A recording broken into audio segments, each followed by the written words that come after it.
There are certain things you never expect to come home to after serving your country overseas, your dog's loyalty being questioned, your rank being mistaken, or worse, your own land being illegally sold out from under you by a smug, clipboard-wielding Homeowners Association. But that's exactly what happened to me. After 18 grueling months deployed in a classified joint operations mission, mostly in arid, sun-bleached zones that barely registered on the average map, I finally rotated back to U.S. soil with a duffel full of sand-stained fatigues and a deep craving for silence, family, and the smell of pine trees on my 5-acre property tucked just outside of suburban Oak Ridge Hills. I bought that land before my last tour cleared it myself, signed every deed, filed every permit. The plan was to build a cabin, something modest, nothing extravagant, just a piece of America for me and the quiet. What I came back to was a slap in the face so hard I could have mistaken it for a mortar blast. Gone were the red surveyor flags I'd placed in the ground, the chain link fence I'd erected for security. In their place stood a pristine subdivision of cookie-cutter homes, each with a tiny lawn, a driveway, and a fresh coat of beige paint that screamed manufactured compliance. And right at the entrance on a faux brick sign too proud for its own good read the words, "The Ridge at Juniper Glen, a Covenant Community." I nearly dropped my bag. At first I thought I was on the wrong road, but my boots knew better. My GPS coordinates hadn't changed. My property had simply vanished, or rather been stolen. What I later found out, and it took months of digging through county records, military leave forms, and HOA minutes to uncover, was that during my deployment, the HOA president and a shady developer conspired to acquire several adjacent parcels of unused land through what they claimed were tax forfeitures and abandonment claims. Except my taxes were on autopay. My mailing address was active, and I had registered my deployment orders with the county per the Soldiers and Sailors Civil Relief Act. None of it mattered to these vultures. They saw an empty plot, figured I was gone for good, and fast-tracked a development plan that included my land as the Crown Jewel Center lot. The worst part? The home on what used to be my campsite was now occupied by Karen Whitlock, the newly elected HOA chairwoman, who had the gall to lecture me on trespassing when I first approached the site in uniform. I'll never forget that moment. She stood there in her tennis skirt and sun visor, holding a Starbucks iced matcha like it was a royal scepter, squinting at me like I was some vagrant.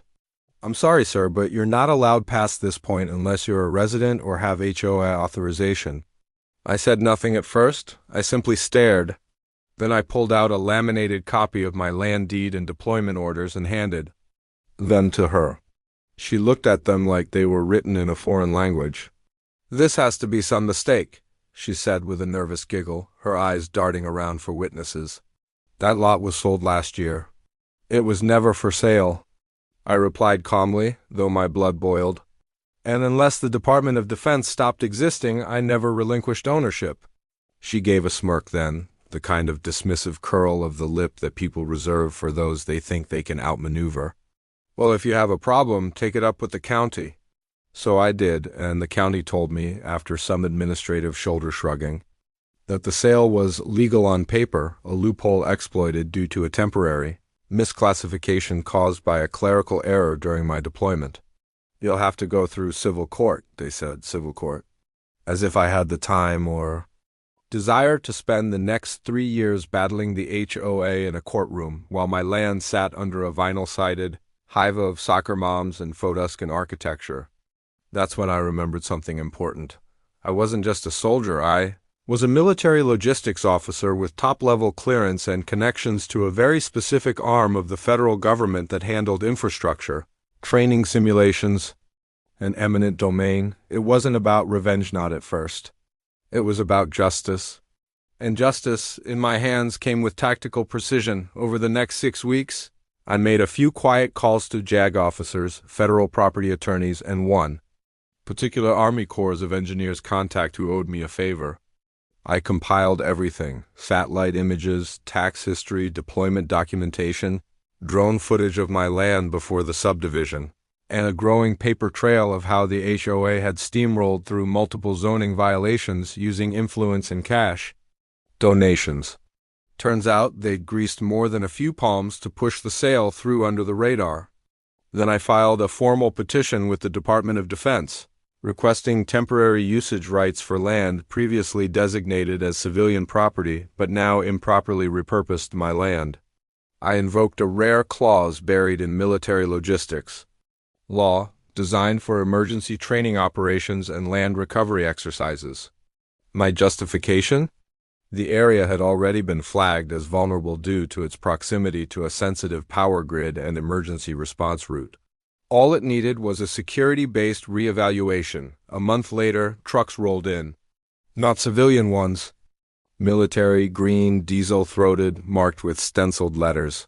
Overnight, the ridge at Juniper Glen was declared a temporary operations zone. The development was deemed a non-secured civilian encampment within critical training perimeter. The entire subdivision was given 72 hours to evacuate. Karen tried everything: lawyers, press conferences, sobbing on the local news. "They're taking our homes," she wailed, mascara streaking. But the media turned fast when they saw my uniform, my papers, my proof. Headlines changed from "Veterans Bully Suburbia" to "Deployed Soldier Returns to Find Home Stolen Takes." Back what's his? Families fled, construction stopped, fences went up, and Karen? She was dragged off the lawn screaming that she'd sue the federal government. Good luck with that. In truth, the DOD didn't need the land permanently. After 60 days, they cleared out. But during that time, the property was reclassified, reassessed, and returned to its rightful owner, me. And because the subdivision had been built without proper permits, and several homes were on disputed titles due to the illegal land sale, the county had no choice but to invalidate the deeds. The HOA collapsed. The developer filed for bankruptcy. And Karen? She moved into a trailer 2 counties over, still clinging to a clipboard like it was a lifeline, but I wasn't done. Not by a long shot. You can't just erase a man's legacy and expect him to walk away satisfied with a clean title and a polite apology. That land wasn't just acreage, it was a symbol. And symbols require more than quiet reclamation. They demand a statement. So I contacted a Veterans Foundation, pitched them my idea, and together we drafted plans for a rehabilitation center for soldiers returning from combat. Quiet cabins, therapy programs, workshops, all built on the ashes of a stolen subdivision. And at the front gate, where the HOA sign once proudly read Covenant Community, now stands a steel archway welded by disabled vets, etched with bold letters, "Freedom Hills Property of Those Who Serve." The dust had barely settled from the military's strategic reclamation of my land when the legal aftershocks started rolling in like artillery shells in the night. Karen Whitlock, now landless, powerless, and publicly humiliated, still clung desperately to the fantasy that she could fight her way back to control, like some dethroned monarch refusing to acknowledge the revolution outside her gates. She filed lawsuits in rapid succession, one against me personally, one against the Department of Defense, one against the county assessor, and one even naming the Army Corps of Engineers for emotional trauma and unlawful displacement. I could have laughed if the entire situation weren't so insulting. I had risked my life overseas only to come home to a civil war brewed in the suburbs by entitled paper tyrants. The county clerk's office was flooded with legal motions and emergency appeals, most of which were immediately struck down, but Karen managed to find one state judge retired early, semi-senile, likely bribed, who granted a preliminary hearing on whether the HOA sale of my land had been in good faith. That hearing became a circus. Karen showed up in a neck brace and sunglasses, claiming she was the victim of harassment, sabotage, and militarized bullying. Her new lawyer, an aggressive weasel named Stuart Yates, presented a slideshow of half-truths and photoshopped documents that attempted to paint me as negligent with my property and absent without communication. Stuart went so far as to call my deployment a convenient excuse for land squatting. I didn't say a word during most of the hearing. I let my attorney, an old friend from JAG with a mind like a steel bear trap, handle it. But when the judge turned to me and asked if I had any final words, I stood up, straightened my uniform, and calmly read a letter from my commanding officer verifying my mission, dates, and honorable conduct. Then I submitted drone footage taken 6 months prior showing the land untouched and clearly marked with my name, along with tax receipts, maintenance records, and satellite images of my truck parked at the edge of the property before deployment. The piece de resistance, however, was the testimony of the local surveyor under oath who admitted Karen had pressured his office into fast-tracking a land reassessment under false pretenses while I was overseas. That broke the case. Wide open. The judge, suddenly far more lucid than during opening statements, banged his gavel and dismissed all claims against me, citing a flagrant abuse of civil rights and violation of the federal service members. Civil Relief Act. Karen's face twisted into a bitter grimace, as she was handed her own court summons, this time as a defendant in a counter-lawsuit I had filed 2 weeks earlier, charging her and the HOA with fraud, trespassing, unlawful seizure of property, and emotional distress. But even that wasn't enough to satisfy the fire that had been lit inside me. I had my land back, yes, but it wasn't about dirt anymore, it was about principle. Karen and her HOA had violated not just the law but the very spirit of what this country stands for, the idea that those who defend freedom shouldn't come home to find it, stripped away by bureaucratic vultures and self-important neighborhood tyrants. So I went national. I gave interviews to veteran-focused media outlets. My story aired on podcasts, blogs, even a cable news segment called Justice for the Deployed. The narrative resonated. A soldier returns from war only to battle another kind of enemy at home, this time armed with permits, signatures, and smug attitudes. Donations poured in for the Freedom Hills Project. Contractors volunteered time. Veterans across the country offered to help build cabins. The site transformed into more than a rehab center. It became a symbol of resistance against suburban authoritarianism.